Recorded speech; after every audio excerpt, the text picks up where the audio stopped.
Darjeeling Himalayan Railway was the very first hill railway in India.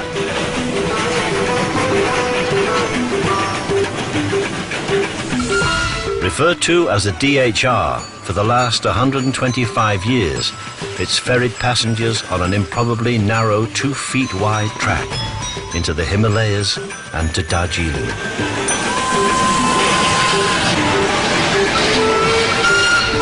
In the brisk climate of the Himalayas, the British built a home away from home, where the stress of colonial rule could be filed away for the summer.